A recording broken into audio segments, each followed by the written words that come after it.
Meron po bang kapayapaan sa kanyang puso and excited sa salita ng Panginoon? Praise God! Ano po? Pinabagatan ko po ang pag-aaralan natin sa umagang ito na Jesus, the gift the world needed. Ayan. Tama po? Ang kailangan ng mundong ito at ng bawat isa ay isang regalo. At walang iba kung hindi ang ating Panginoong Yesus. Sa pagsimula po, tayo po ay manalangin. Hallelujah God, Hallelujah Jesus. We worship you, we adore you, we glorify you this morning. Panginoon, sa umagang ito, bawat isa po sa amin, marahil meron pong daladalang mga kabigatan nang pumasok po sa lugar na to. Inaamin, O Diyos, na kailangan ang presensya mo, ang tulong mo, ang kaligtasan mo, ang kapayapaan mo, lalong higit ang pagpapatawad at ang pag-ibig mo sa bawat isa sa amin. Lord, habang kami nag-aaral ng iyong salita, dalangin po namin na tabihan niyo po ang bawat isa. Ang kapuspusan, ang kapangyarihan ng banal na Espiritu Santo ay patuloy na maranasan ng bawat isa po sa amin, O God. Sa aming pag-aaral, nais namin itaas ang pinakamataas na pangalan, that sweetest name above all name, the name of our King, our Lord, our Savior. Your name is Jesus. We want to lift your holy name this morning. Ikaw yung maging sentro ng aming pag-aaral. Ikaw lamang itataas namin at ikaw po yung magiging bida sa umagang ito, O Diyos. Pinasasalamatan pa po ka namin, Panginoon, dahil alam po namin na magkakaroon ng malaking impact ang iyong salita sa umagang ito, na magkakaroon ito ng rema sa bawat puso ng bawat isa po sa amin.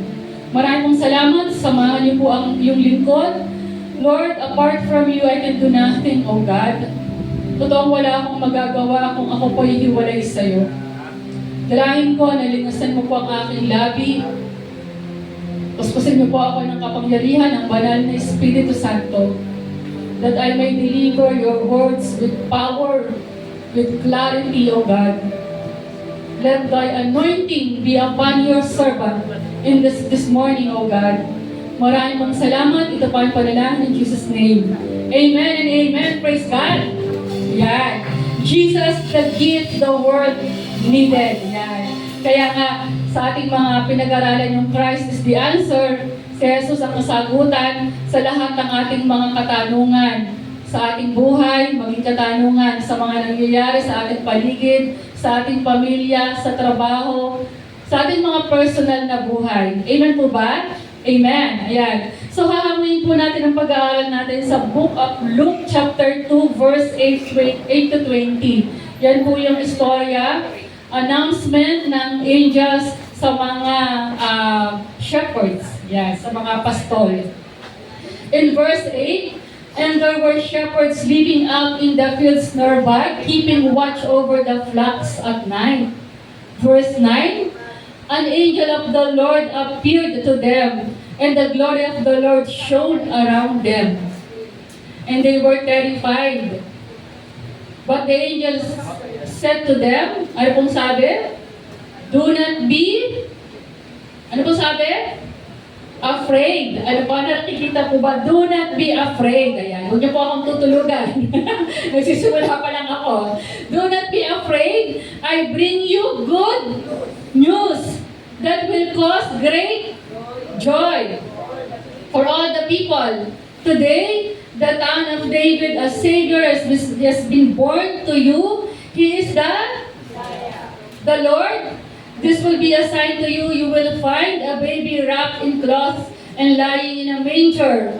Verse 13, suddenly a great company of the heavenly host appeared with the angel praising God and saying, in verse 14, saying, pakibasa nga po sabay-sabay.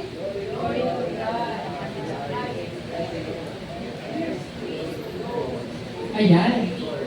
Okay. Parang dito lang po yung nakapag-almusal. Dito po sa bandang ito ay mamaya pa po mag Okay. Fasting daw po dito. Joke lang. Okay, sabi to, glory to God in the highest heaven and on earth, peace to those on whom His favor rests.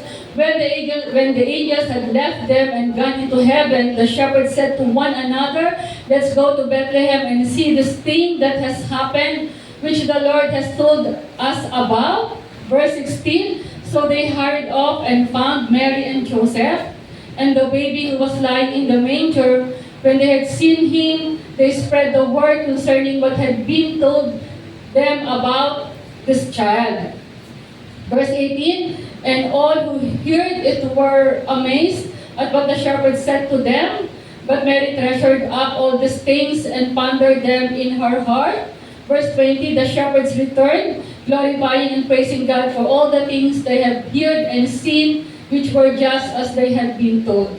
By the way, sino po sa atin yung ating first time lang po na naka-attend dito? Na ngayon lang po nakarinig ng salita ng Panginoon. Praise God. Ayan po. Pero po yung iba, yung mga guest po natin, welcome po kayo sa church po, sa GAL Extension Church Navarro. Ano po, nagagalak po namin kayong makasama. So ito po ay isang istorya, an announcement na pagsilang ng ating Panginoong Hesus sa mga pastol. Isang hating gabi, may biglang nag-appear na isang anghel.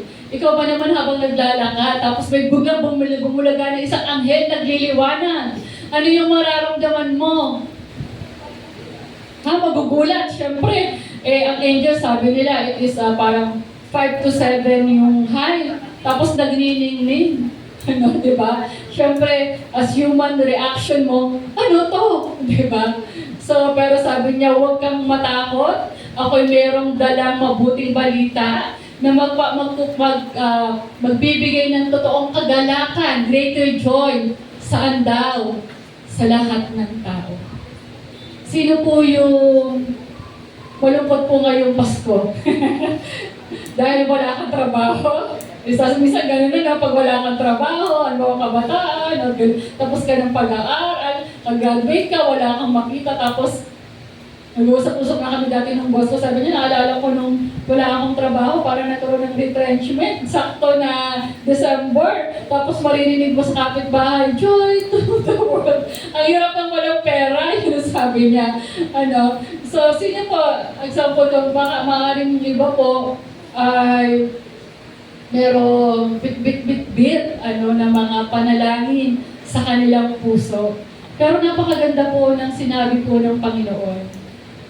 Siya po ay dumating para bigyan ng kagalakan ang bawat isa. Kagalakan na hindi mananakaw ni Satanas. Diba? Minsan, yung joy kasi yung unang ninanakaw ni Satan May pag-usapan natin yan. At ganun nga po so nagkaroon ng takot ang mga pastol, mga shepherds, pero after that, purihin ang Panginoon, dumating na sa tao ni David ang isang tagapagligtas. Ayan.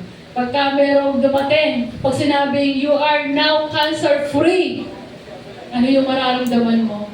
Higit pa, diba? Baka maglulundag ka, pero ito yung greater joy na mayroong tagapagligtas na mag-aahon sa'yo na nalulunod na tayo sa kasalanan. Praise God. At isang hukbo ang nagpuri sa Panginoon and dali-dali sila na tingnan nyo. Sa sabsaba nandun yung sanggol, sa isang sabsaba nandun si Mary at dali-dali na tinignan talaga ng mga shepherds at sila nagpuri at i-share nila yung mabuting balita. Amen ba? And this morning gusto po natin ng good news. Amen. Praise God. Palakpakan po natin ang Panginoon. As our introduction, no greater gift has ever been given. Tama. Walang ibang pinakamagandang regalo na ibinigay sa kasangkatauhan kung hindi ang Kapaskuhan, ang pagdating ng ating Panginoon Hesus, ang pagsilang ng ating Panginoon Hesus. No example of generosity so selfless. At tulad ng ating topic ngayon, ng team, generosity that abounds, diba? So selfless. Bakit selfless? Ikaw ba naman yung mag-alay ng iyong buhay? The darling of heaven Iniwan niya ang lahat ng karangyaan sa langit. Pumunta dito sa lupa, no? Upang ipaabot ng Panginoong Hesus kung gaano siya nagmamahal at kaya niyang ibigay ang lahat sa bawat isa sa atin. No time in human history was ever so important as when the light of the world entered His own creation. Wala sa human history itong pinakamahalaga na yung isang Diyos na katawang tao at pumunta sa lupa ng mga nilikha niya. Mga tao na nilikha niya at nakihalubilo sa atin, no? So sabi dito, the long promised and deeply hoped for Messiah came for us, our glorious Prince of Peace. Ayan, Hari ng kapayapaan. Meron ka ba kapayapaan sa umagang ito? Amen. Sa mga walang kapayapaan, ito ang sinasabi ng Panginoon, bibigyan kita ng kapayapaan. Praise God. Full of grace and truth, punong-puno ng biyaya, punong-puno ng katotohanan, bearing the priceless gift of eternal life. Ito talaga yung pinakamaganda. Aside from salvation, may i-offer ng ating Panginoong Hesus yung buhay na walang hanggan. Praise God, amen. Jesus is the greatest gift of Christmas because His birth reveals God's ultimate act of love. Ayan. Sino ba yung umaawit tuwing Pasko na Pasko na naman, ngunit wala ka. Yan yung mga inaawit ko nung ako parang di mo kabataan, parang adult, mga 25, pag wala kang, ka-relationship, di ba? Mostly yung ibang hindi nakakilala sa Panginoon. Yung Pasko na naman, wala ka pa. Okay. So, pero sabi dito, the ultimate act of love, a love that gives without limit. Ayan ang maganda sa Diyos. Nagmamahal siya ng walang limitasyon. Hindi katulad ng tao, mamahalin lang kita pag mahal mo ako. Diba? Pero pagkasukdulan na yung naging kasalanan, iiwanan na kita. No? Iiwanan. No? So, which is nangyayari naman talaga. Di ba? Nangyayari rin ito. So, sabi nito, grace that meets our deepest need. Ano yung matindi mong pangangailangan ng salvation offered freely to the world. 4 na bagay lang po yung pag-uusapan natin sa umagang ito. Why Jesus is the greatest gift. Number 1, Jesus is the gift that drives out fear. Sabi dito, an angel of the Lord appeared to them, and the glory of the Lord shone around them, and they were terrified. But the angel said to them, do not be afraid. I bring you good news that will cause great joy for all the people. Jesus is the gift that drives out fear. Ano yung kinatatakutan natin sa umagang ito? Diba sa awit ng, whom shall I fear, whom shall I fear? Because I am yours, I am yours. Diba? Sino po yung kinatatakutan? Ano po yung kinatatakutan natin sa umagang ito? Diba? Paano pag nalaman mo na tatanggalin ka na sa trabaho? Diba? Sa amin, sa company namin, ngayong December, dahil mahina yung volume, ilang warehouses ang isasara.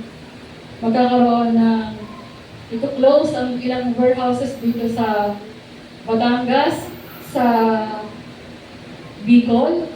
So, syempre nandun yung fear na mawawala ng trabaho kasi lalo na kung ikaw yung breadwinner. Tama. Lalo pa ngayon magpapasko. Hindi daw aabot ng Pasko ngayon hanggang December 16 na lang yung isang company. So, ang tanong po sa umaga, ito ano po yung kinatatakutan natin? Pero ito po yung pangako ng Panginoon. Ano mang mga takot, tatanggalin po yan ng ating Diyos. Amen? So, una, natatakot ba tayo sa ating future? Ano kaya mangyayari sa magiging future ko? Bakit, ano nangyayari sa mundo ito, sa bansang ito? Ayan. Magkakaroon pa kaya na, doon sa flat control? Meron bang kaya bang yan, magkakaroon ba ng justice? May makukulong ba? Meron bang mananagot? So, marami po actually, kung tatanungin natin ang bawat isa, maaaring yung iba, may mga fears, iba-iba. Pero ito yung katotohanan na pag nasa Diyos tayo, wala po tayong dapat ikatakot. Kasi pinagtagumpay na po tayo ng Panginoon. We are overcomers. Amen po ba? Ano pa? Yung kasalanan. Na parang bakit hindi ako makawala sa kasalanan na to?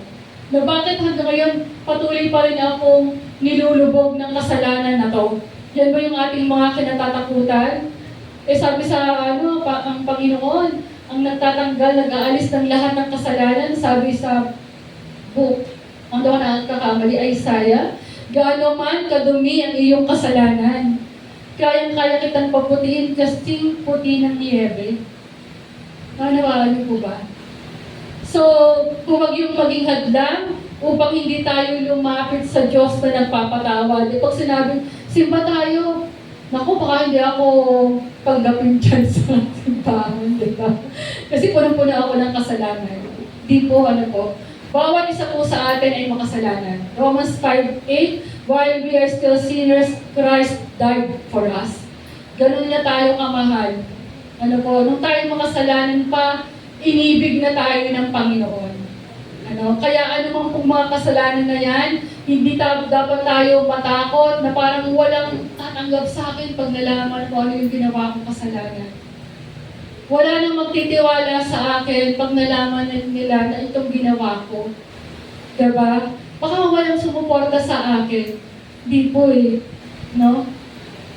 Kahit nga si Peter, 3 beses niyang itinatawa ang ating Panginoong Jesus. Pero ano ba nangyayari? Pinatawad ba siya ng Panginoon?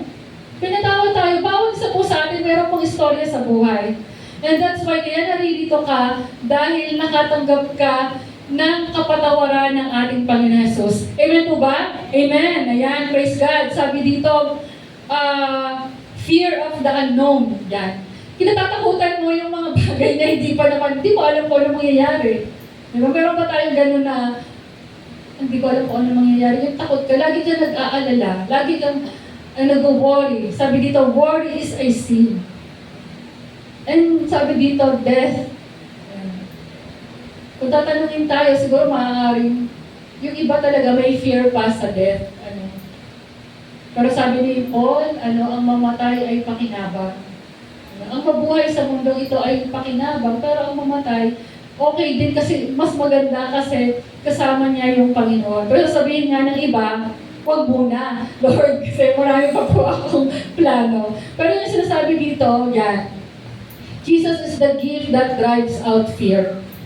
Okay. So yan po, number 1, tandaan po natin, wala pong dapat natakot pagkasama natin ang Panginoon. Kasi sa kanyang mga pangako, hindi niya tayo pababayaan kailanman at hindi niya tayo iiwan kailanman. Langit ay lupa ay mapaparang, ngunit ang kanyang salita ay hindi magbabakas.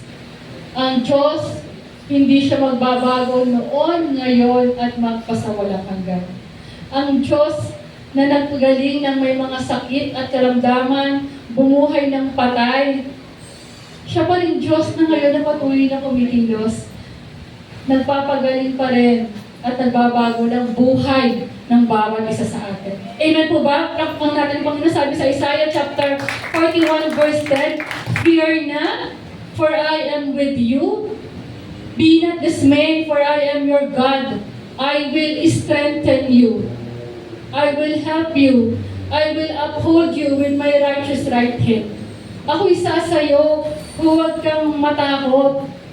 Ako ang Diyos, hindi ka dapat mangamba. Ang mga pangako, palalakasin kita. Tingnan mga katabi mo kung nanghihina. Palalakasin kita. At tutulungan, iingatan, at ililigtas. Ang gandang pangako, palalakasin. Ayan. Sino mang nagtitiwala sa Panginoon ay magkakaroon ng panibagong lakas. Ang lakas niya ay katulad ng isang agila. Amen. Tatakbo, hindi mapapagod, lalakad, hindi mapapagal. Amen po ba? Amen. Praise God. Sabi dito, for number 2, Jesus is the good news that brings great joy to all. Sabi dito, Ayan. Kanina nabanggit ko, ang unang ninanakaw ni Satan sa mga Kristiyano ay yung joy. Pag nawala yung joy sa ating mga puso, yung wala ng kagalakan, parang wala na, hindi na tayo nagmo-motivate, wala nang motivation para maglingkod sa Panginoon, para lumaban sa buhay na to. Pag unti-unti na ninanakaw ni Satan yung joy, sasabihin nga, ay, ang lupot-lumpot mo naman, ay, may sakit ka, ay, wala kang pera, ay, wala kang trabaho. No? Wala ka ng pag-asa. Yan. Diba? Pero tandaan po natin, ang sino man nagtitiwala sa Panginoon, hindi dapat mamatay yung pag-asa. Amen? Diba? Yung ngayong awit, natatanda na ba yung Kuya Marlon yung kinanta yung maghintay ka lang, di ba? Yung pag kayo, yung inawit natin? Yung kanang maghintay ka lamang, ano po ba yung chorus nun? Yan. Kung hindi ngayon ang panahon na para sa iyo, wag mainip dahil ganyan ang buhay sa mundo. Kung mawawala ng pag-asa, darating din ang ligaya, ang isipin mo'y may bukas pa na mayroong saya. Diba? Hindi siya Christian song, pero habang inaawit mo, pag nasa lowest point ka ng buhay mo, it will lift up your spirit. Kabigo ay hindi hadlang upang tumakas ka. Huwag kang iwas pag nabibigo, dapat na lumaban ka. Diba? Ang kailangan mo ay tibay ng loob. Kung mayroong pagsubok man. Ang liwanag ay di magtatagal at muling mamamastan. Ikot ng mundo ay hindi laging pigatit kasabi. So, yun po So, sabi dito, ayan, higit pa sa good news that He is the good news, a gift from God who brings joy, not just in happy moments, but deep in our hearts, even amidst life's challenges. Alam niyo po, ang kaibahan lang pag talaga tayo may Jesus sa ating puso, we are not exempted sa lahat ng mga pagsubok. Pero kahit nandun yung pagsubok, andun pa rin yung joy, andun pa rin yung peace, dahil alam natin na si Jesus yung lumalaban para sa atin. Praise God, amen? Meron tayong Diyos na tagapagtanggol, na nakasama natin ang Panginoon. He is Emmanuel, sabi niya. He is God is always with us. No, yung parang pag nananalangin ka, Lord, parang hindi kita maramdaman. Parang hindi ko maramdaman yung presensya mo. Pero hindi. Sometimes, we cannot hear or feeling mo lang yun na God doesn't hears our prayers. Pero, maaaring nandun ka sa point na you are in the period of testing, na? Or you are in the period of God's pruning. Yan yung sinasabi ko. You are in the period of testing. You are in the period of pruning. Diba? Pagka isang halaman, pagka gusto mong mamulaklak, kailangan mong tabasan. Alam niyo po yung tinatabasan? Sa Tagalog Batangan niya eh. Yung tinatabasan. Yan. Ito, tinatanggal, pinupruning para at the end, ano po yung maging magandang kakalabasan? Para mas maging mabunga. Diba? Tinatanggal yung mga siit-siit na mga nabubulok para mas mag-shine ka. Ayun. Kung may mga pagsubok na dumarating sa ating buhay, tandaan mo, sa bandang huli, He will make all things beautiful in His perfect time. Pinapaganda lang ng Diyos yung testimony ng buhay natin. Para at the end, makita natin, God, you are so wonderful. May pagpapasalamat mo, praise God. Pinagdaanan ko ito dahil napakaganda pala ng plano mo sa buhay ko. Para mas maitaas kita, mas madakila ka, at talagang masabi ko na ang Diyos ay buhay. Amen? Diyos ay buhay. Praise God. Amen po ba? At sabi dito, the joy is different from temporary happiness. It is a joy rooted in hope, peace, and assurance of God's presence. Yan. Ang ating kagalakan ay nakaugat sa ating pag-asa. No, ang pag-asa natin ay ating Panginoong Jesus sa ating kapayapaan and assurance na lagi natin kasama ang ating Panginoon. Today, no matter your circumstances, remember that Jesus came to bring you great joy. Yan. So kung ikaw ay nalulungkot, ito ang sinasabi ng Diyos sa'yo. Anak, nais kitang bigyan ng kagalakan. Ano? Tingnan mo nga po yung katabi ko nakangiti. Okay, nakangiti. Yan. Okay. Hindi ba sinagot ng nililigawan? O yung gusto mo ba ay mayroong ibang gusto, akala mo ikaw? Yung pala nagkamali ako. Naalala ko yan nung ako yung kabataan. Nakala ko yung nililigawan. Yung pala yung kaibigan ko yung nililigawan. Ay, Diyos ko, sabi ko, bakit parang lagi naman nagbibigay siya sa akin ng pagkain. Yung pala ginagamit ng akong tulay. Parang nagamit akong tulay. Parang ako yung Jesus. O diba? So sabi dito, yan. Jesus is the fulfillment of that promise. He is the good news, a gift from God who brings joy, not just in happy moments, but deep in our hearts. Yan, okay. So, meron po ba kayong natututunan? So, kanina number 1, Jesus is the gift that drives out fear, cast out our fear. At number 2, siya yung good news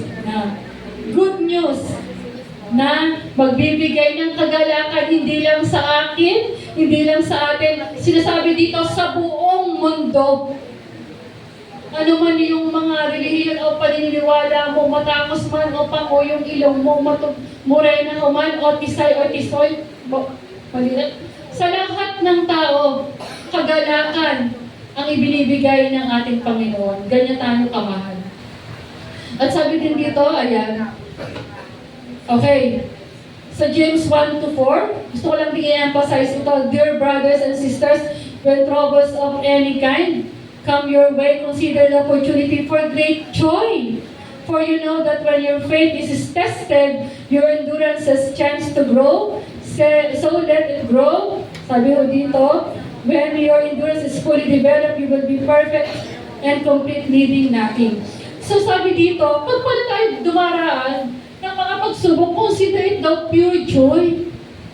Parang, Lord, mayroon naman nga tayo na kahit meron ka dadaan, consider it pure joy. Maging kagalakan mo daw. Bakit daw?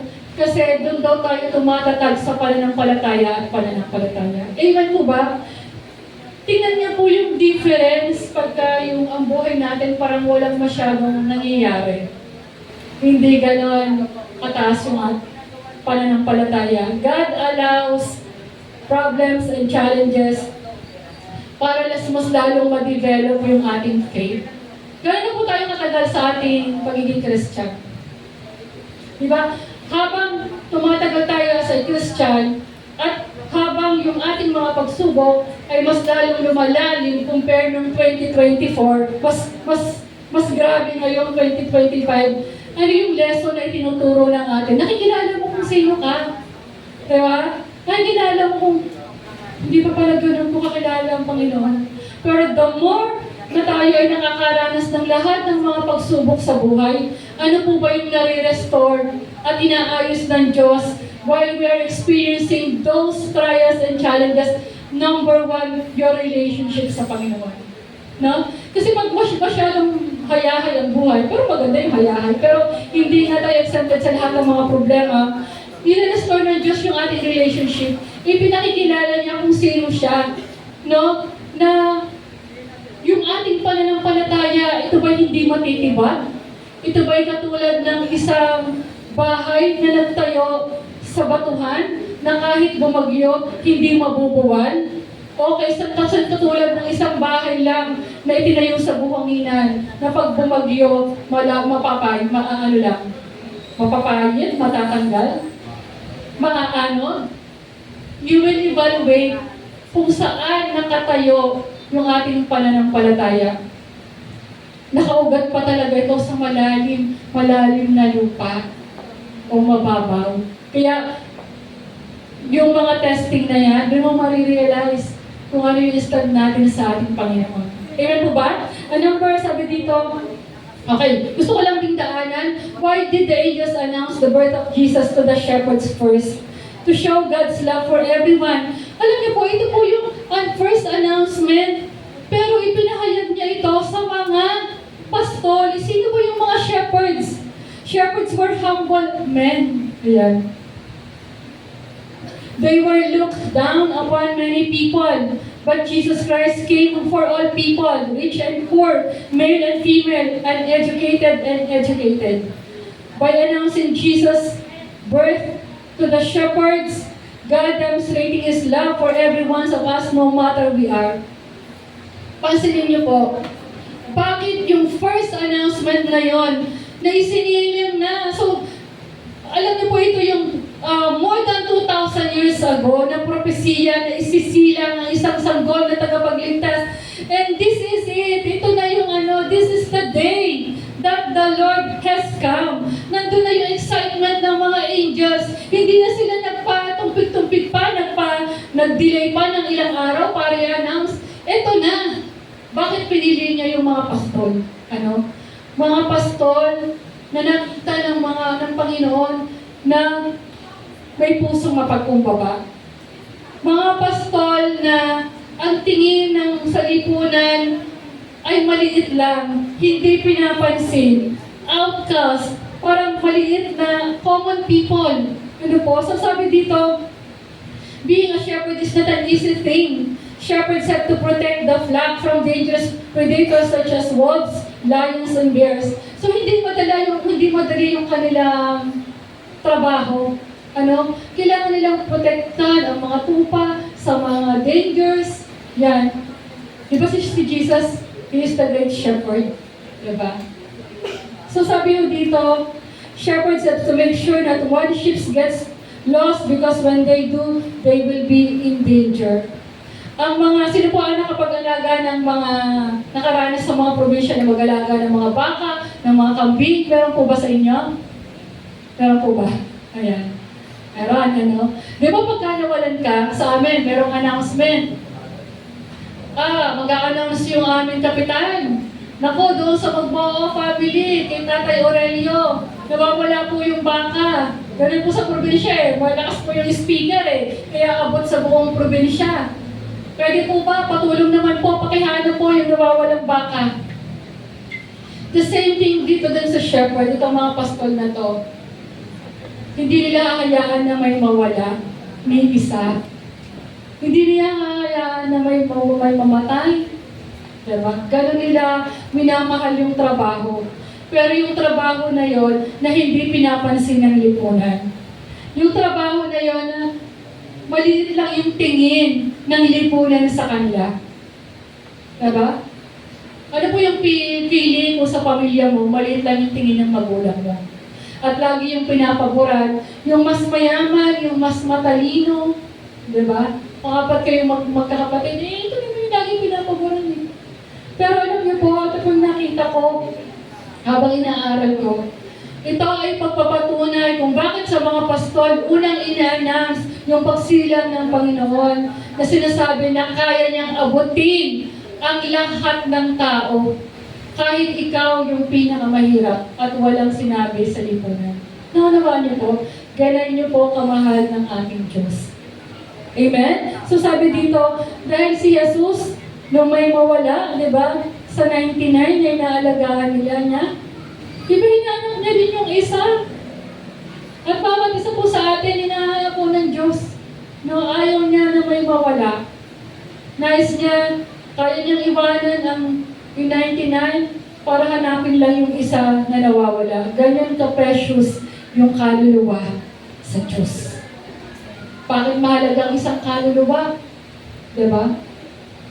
Kahit magbigay ka ng regalo ng mga Rolex, ginto, diamond, pupupas yun Kahit ibigay mo yan, okay, maganda yan, investment.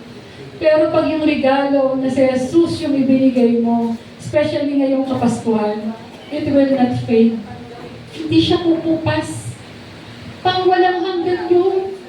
No? Pasasalamatan ka niya. Lagi ko sinasabi, kahit nasa langit ka, pasasalamatan ka niya. Diba? Kasi eternal yun. Yun yung maglalast forever. Amen po ba? Amen. Praise God. Palapan po natin ang Panginoon. Number 3. Ayan. Number 3, Jesus gave His life for the salvation of humanity. Verse 11, today in the town of David, a Savior has been born to you. He is the Messiah, the Lord. This will be a sign to you. You will find a baby wrapped in cloths and lying in a manger. This Christmas, as we celebrate His birth, we are reminded that Jesus is the greatest gift ever given and gift of salvation, transforming lives now and for eternity. Ayan. So, ito din po yung pinakamagandang regalo dahil ito po yung pangako ng kaligtasan sa lahat ng sanlibutan. So, His coming fulfills God's promise to rescue humanity. Yeah. Naranasan niyo na po ba na malunod? O muntik nang malunod sa dagat? Muntik nang malunod sa ilog? Yan. Nung bata po ako, naranasan ko po yan. Hindi namin alam na malulunod na pala ako. Siyempre pagkabata ka, medyo malakas yung loob mo, itatry mo kung magaling kang lumangon. Kaya ganyan ako. Tapos yung bisan kong ngiting-ngiti pa sa akin. Sabi niya, tapos si Tikya, tingnan mo, parang naglolo-loko lang daw ako. Malulunod na ako. Nung sinasabi ko, tulungan niyo ako. Malulunod na ako. Doon lang sila doon lang sila nagkaroon ng yung action. Sabi ko, ano pagka-rescue? Grabe naman kayo, hindi niyo ba nakikita malulunod na ako? Akala lang ito, magbibiro ako. Diba? So, ayun po, ganun din po, tayo po ay inilubog ni Satanas sa kasalanan. Pero ito po yung pangako ng Diyos. Ito ang pinakamagandang pangako ng Diyos. Ipinanganak ang isang tagapagligtas. Tagapagligtas na magbabago ng bawat buhay ng bawat isa sa atin. Magliligtas sa anumang mga taknikala, magpapalaya sa anumang gawa at angka ng kaaway. Amen po ba? Amen. At sabi mo dito, ayan. And number 4, Jesus is the gift that brings peace. From verse 12, this will be a sign to you. You will find glory to God in the highest heaven, and on earth peace on those on whom His favor. Sabi sa John 14:27, peace I leave with you, my peace I give you. I do not give to you as the world gives. Do not let your hearts be troubled, and do not be afraid. Okay. The angels are proclaiming that God is supremely glorious and His blessings, peace, favor, and divine goodwill. Kanina, yung una nagpakita yung mga anghel, isa lang. Nang sumunod, hukbo na ng mga anghel. Diba? Ganun sila kasobrang excited. Sino po dito yung una nagkaroon ng apo? Yung mga lolo. Yung lolo. Yan. Di po ba nung yung anak, ay nanganak, tapos yun yung una yung apo, ano po yung naramdaman nyo? Masaya ka. Di ba yung kanina? So, yun nga po, yeah. So, sabi dito, yung mga angels, hukbo. Ibig sabihin, marami na talaga. Yung excited talaga sila na sabihin na dumating na ang tagapagligtas, At sabi dito, ayan po, the angels are proclaiming that God is supremely glorious and that His blessings, peace, favor, and divine goodwill are extended to those who are loved or chosen Him. It is both a hymn of praise and a message of hope for humanity, loved or chosen by Him. It is both a hymn of praise and a message of hope for humanity. Ano po yung nakita natin sa mga pastol na to? Alam niyo po, napakabilis po ng response nila. Nung sinabi ng mga anghel, pumunta kayo doon sa isang sabsaban, puntahan niyo ang sanggol. Ano po yung naging response nila? Mabilis yung response nila. Kaya po sa kanila, ibinigay yung mabuting balita na yun. Hindi sa mga highest priests, hindi sa mga highest religions. Nakita ng Diyos yung pusong obedience heart sa mga pastor. At yan din po yung hinahanap ng Panginoon sa bawat isa sa atin. Isang puso na handang sumunod sa Diyos. Naunawaan niyo po ba? At saka isang puso talaga na nananampalataya. Ito yung nakita ng ating Panginoon. So sabi po dito, ayan po, lahat po ba ay meron pong natututunan sa umagang ito? Amen. Ano po yung number 1? Jesus drives out fear.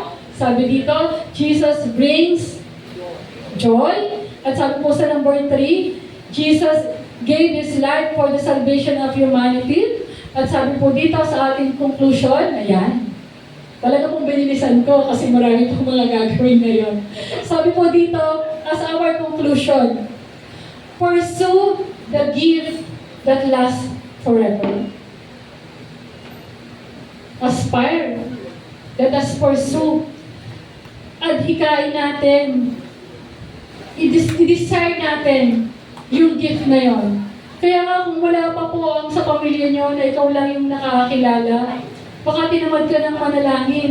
Ngayon mo umpisahan ulit na talagang iluod sila sa panalangin. Kasi ito yung kaligtasan na maglalas eternity eh. Naunawaan niyo po ba?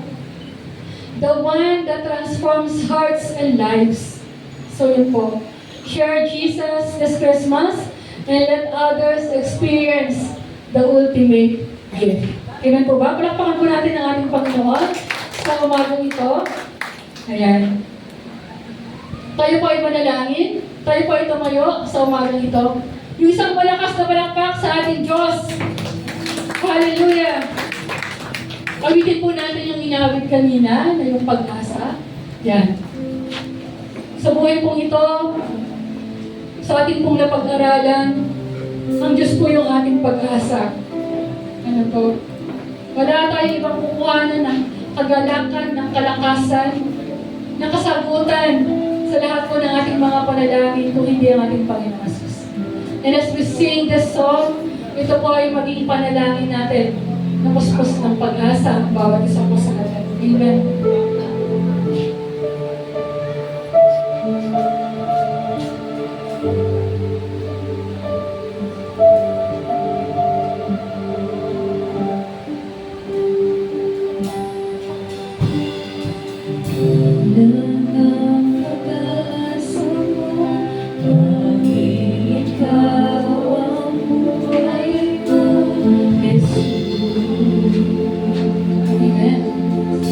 Amen.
loob sa isang Diyos na mapagmahal, sa isang Diyos na nagbibigay ng biyaya, sa Diyos na nagpahiram ng buhay sa bawat isa po sa amin.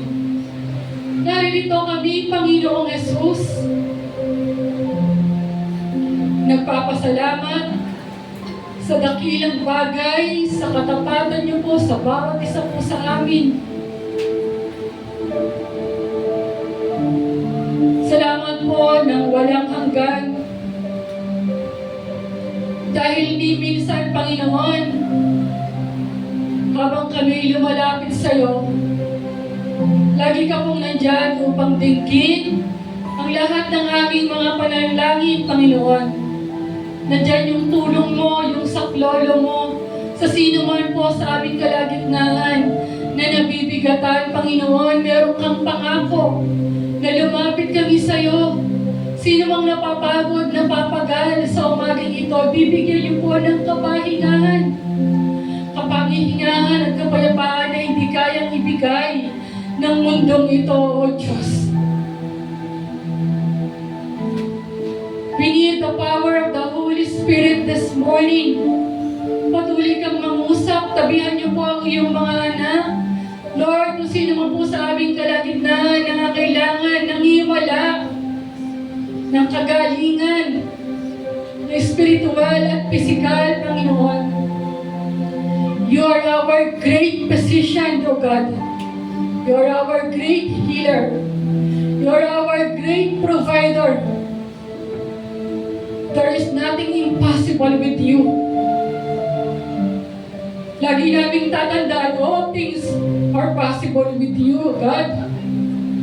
Lahat ng bagay ay posible sa iyo. Walang mahirap sa iyo, Panginoon. Dahil ikaw ang aming Diyos. Ang Diyos noon, ngayon, at magpasawalang hanggan. Ang Diyos na gumagawa ng himala. Ang Diyos na naghahati ng Red Sea. Ang Diyos na nagbibigay sa amin ng kapatawaran. Ang Diyos na kailan pa hindi mangiiwan sa bawat isa sa amin. Ang Diyos na nagpapalakas. O Panginoon, idantay mo sa kanyang katawan. Pwede niyo pong hipuin yung pati ng katawan na nakakaranas ng sakit at karamdaman. O God, Lord, iunat niyo po, O Diyos, ang iyong makapangyarihan at mapagpagaling na kamay at maranasan niya mula ulo hanggang paa, Panginoon. Siya na nananampalataya sa iyo, Panginoon. Siya, Panginoon, na umaasa lamang sa iyo, O Diyos, igawad niyo po ang panalangin na matagal niya nang hinihiling sa iyo, ang kagalingan, Panginoon, sa kanyang katawan. Maging ang kagalingan kung meron po sa kanilang pamilya na nakakaranas ng sakit at karamdaman, O Diyos. Ang iyong kapangyarihan ay dumaloy sa kanilang pamilya. In the mighty name of Jesus, O God. Lord, kung sino po sa bawat sa po sa aming Panginoon na nakakaranas ng sugat sa kanyang puso, O God. Lord, ikaw po patuloy ang maghilom sa kanya. Let there be revival. Let there be restoration sa kanilang pamilya, O God, in the name of Jesus. Hallelujah, Panginoon. Lord, bawat iyak niya sa gabi, Panginoon, ito po'y nakikita mo, O Diyos. At ang bawat luha na yon, Panginoon, ay iniipon mo sa isang lalagyan. At ito po'y iyong laging naalala. Kapatid, huwag kang mawala ng pag-asa. Ang Diyos ay laging nakikinig sa iyong panalangin. Patuloy kang magtiwala, umasa, dahil ang Diyos ay mayroong ginagawa. Maraming pong salamat, O Diyos, sa umagang ito, maging Panginoon sa mga pinanalangin na binigyan niyo po ng kasagutan, Lord. Sa lahat po ng mga panalangin, Panginoon, talaga na pinatunayan mo that you're our great, great, great God. Maraming pong salamat sa katagumpayang iyon. At sa buong buhay ng bawat isa sa amin, Panginoon, hindi magiging hadlang anumang mga problema upang hindi kami magpatuloy ng aming pananampalataya at paglilingkod sa iyo. Maraming salamat. Patuloy kang magligtas ng maraming mga kaluluwa sa kabuuan po ng aming pamilya, maging sa kabuuan po ng Navarro.